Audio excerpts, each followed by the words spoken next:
राधे राधे प्रभु जी। हमारा ये प्रश्न है कि हमको ससुराल में करंट लगा था। हाँ। फिर वहाँ पति हमारे ले आकर के अस्पताल में एडमिट किए थे और जब हाथ का ऑपरेशन करवा दिए तो बोलते हैं जाओ तुम मायके में रहो, हम तुम अब दूसरी शादी करेंगे, हम तुमको नहीं रख पाएंगे। करंट कैसे लगा आपको? घर में फिटिंग नहीं थी तो लगा था। ससुराल में? हाँ, ससुराल में लगा था। तो ये आपका हाथ उसी करंट में चला गया? हाँ, करंट में चला गया। इन्फेक्शन बढ़ रहा था तो फिर डॉक्टर बोले कि जाओ ऑपरेशन नहीं करवाओगी तो जान भी जा सकती है। ठीक है, तो पति ने छोड़ दिया? पति बोलते हैं कि अब हाथ कट गया, तुमको हम नहीं रख पाएंगे, अपनी दूसरी शादी करेंगे, तुमको जो करना है वो करो। और हमारे मम्मी पापा तो गरीब हैं क्योंकि पैसा लेके शादी किए थे, तो बोलते हैं कि अब जितना दिन हमसे बना तो हम कर दिया, हम तुम्हारे पीछे नहीं चल पाएंगे। कौन बोला ऐसा? पापा बोलते हैं और मम्मी पैसा ले करके उन लोगों से शादी किए थे तो इसलिए बोलते हैं। अच्छा, मतलब ससुराल वालों से पैसा लेकर हाँ, माँ बाप ने हाँ, और अपनी लड़की दी थी, मतलब लड़की बेच दी थी, ये कहो सीधा। हाँ, तो यही पति अब बोलते हैं कि तुम्हारे पिता बेच दिए थे और तुम्हारा हाथ चला गया तो मैं नहीं रख पाऊँगा। पति क्या करते हैं? 2 नंबर की धंधा करते हैं गुरुजी। 2 नंबर का क्या? कोरेक्स हो गया और गांजा हो गया। गांजा वांजा बेचते हैं? हाँ। बताओ, इस हाल में जब पत्नी का हाथ ससुराल में करंट लगने से कट गया तो पुरुष को तो और साथ देना चाहिए अपनी पत्नी का। हर पति को और हर पत्नी को अपने जीवन साथी और जीवन संगिनी का एक दूसरे का हर परिस्थिति में साथ देना चाहिए, यही धर्म है। हाथ कट गया तो साथ नहीं देंगे, ये तो गलत बात है पति की। तो आपने फिर क्या निर्णय लिया? मैं तो ये बोलती हूँ कि जब तुम्हारे घर में हमारा हाथ का ऑपरेशन हो गया तो तुम्हारे द्वारा हमको जो हो जाएगा तुम्हारे लिए सही है, लेकिन तुम हमको अपने घर में और अपने साथ में रखने के लिए रेडी तो हो जाओ। तो बच्चे हैं आपके? नहीं, अभी बच्चे नहीं हुए। शादी की कितना टाइम हो गया? शादी का टाइम हो गया है 23 अप्रैल 2024 में शादी हुई थी और 23 अगस्त 2024 में करंट लगा था और इसके बाद फिर जनवरी से हमको ले जा करके मायके में छोड़ दिए, घर के पछी थी गैधुरिया के समय में, और तब से हमारा नंबर ब्लॉक लिस्ट में डाल दिए, कांटेक्ट में नहीं है।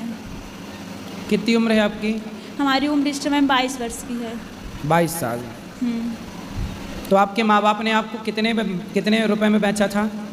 ये हमको नहीं पता है कितने बेचे थे, लेकिन पति बोलते हैं कि तुम्हारे पिताजी हमसे पैसा ले करके और शादी किए हैं, तुमको हम नहीं रख पाएंगे।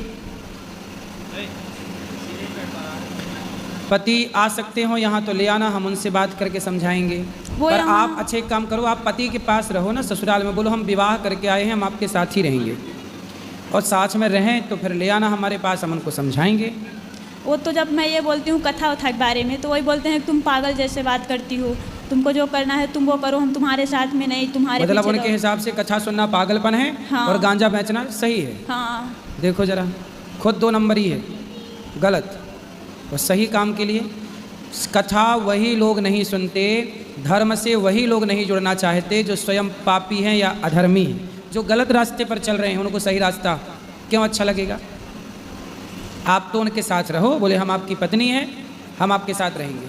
ठीक है। और ज़्यादा ऐसा करें तो बोलना कि फिर हम कहाँ जाएं, हम पुलिस को सूचना देना पड़ेगी और हम कहाँ जाएं आपके सिवा, उसी घर पे रहो। पुलिस को भी सूचना देने जब ऐसे बोले तो मैं गई थी, तो थाना प्रभारी बोले कि ये छोटी मोटी केस है, तुम लोग कुत्ते जैसे थाने पे पहुँचाए हो। आप पति के पास रहो अभी। ठीक है। पुलिस लोग भी सामान्य केस नहीं सुलझाते, बड़ा जब कुछ क्राइम हो जाएगा तब वो इन्वॉल्व होते हैं, क्राइम होने के पहले वो इन्वॉल्व नहीं होते। बोले ये सब छोटा मोटा है, तो ये समस्या ये है कि छोटा मोटा नहीं सुलझाएं तो बड़ा हो, छोटा ही मोटा सुलझाएं तो बड़ा ही ना हो। पर कौन समझाए और किसे समझाए? आप पति के पास रहो। आप अभी किसके पास हो? अभी मैं अकेली यहाँ आई हूँ। कहाँ ससुराल आपका? हमारा ससुराल यहाँ सीधी जिला में है। सीधी? हाँ। सीधी में गांव की शहर है? गांव अमिलिया गांव में है, करौली में है। करौली गांव? हाँ। उसके माँ बाप हैं लड़के के? हाँ हैं। तो आपके सास ससुर को आपने बोला नहीं? मैं ससुर जी से बोली थी, जब पति हमारे बोले कि हम दवा नहीं करवा पाएंगे तो मैं बोली, तो वो बोले कि हम भेजते हैं डॉक्टर तुम्हारे मायके तो दवा करवा देंगे, हमारे ससुर बोले थे। और सास को हमारे हवा की शिकायत है। तो हवा की शिकायत? हाँ। मतलब उनको कूलर की हवा लगती है? वो हवा लग गया है, लकवा की शिकायत है। लकवा, पैरालाइसिस हो गया है, लकवा। हाँ। ठीक है, इसको हवा नहीं कहते बेटा, सीधी बीमारियां हैं। हाँ, तो वो तो सीधी बीमारियां हैं, इनका इलाज कराना चाहिए। ठीक है, अब आप अपने पति के पास रहो, यही विकल्प है, दूसरा कोई विकल्प नहीं। ठीक है, ठीक है। पति के पास रहो, उन्हीं के पास, उस द्वार से हट नहीं मत, बोले हम यहीं रहेंगे। राधे राधे गुरु जी। जी, जिस तुलसी की हम पूजा करते हैं घर में, क्या उसका पत्ता तोड़ के चढ़ा सकते हैं क्या? हाँ, जी। किसको चढ़ाना है?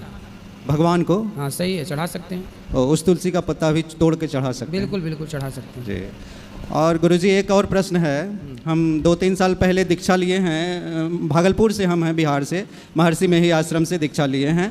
तो उनका हम स्तुति विनती करते हैं ससमय और भजन भी करते हैं, किंतु उनके भजन से ज़्यादा हमें राधा रानी के भजन में मन लगता है। सही है, तो ये तो गुनाह। वो किनका भजन कराते हैं? जी, वो किनका भजन कराते हैं? वो तो अपना भजन, वो भी तो भगवान का ही भजन कराते हैं गुरुजी। कौन सी भगवान का?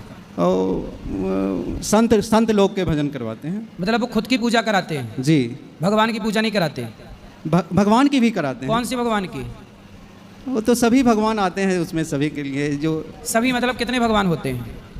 राम कृष्ण सभी लोग के करवाते हैं। तो राम की पूजा कराते हैं वो? जी कराते हैं। कि स्वयं की कराते रहते हैं? नहीं नहीं, राम की भी कराते हैं, राम की भी कराते हैं गुरुजी। सही है जी। तो ठीक है, राम कृष्ण और राधा कोई अलग तत्व नहीं है, एक ही। जी जी, धन्यवाद।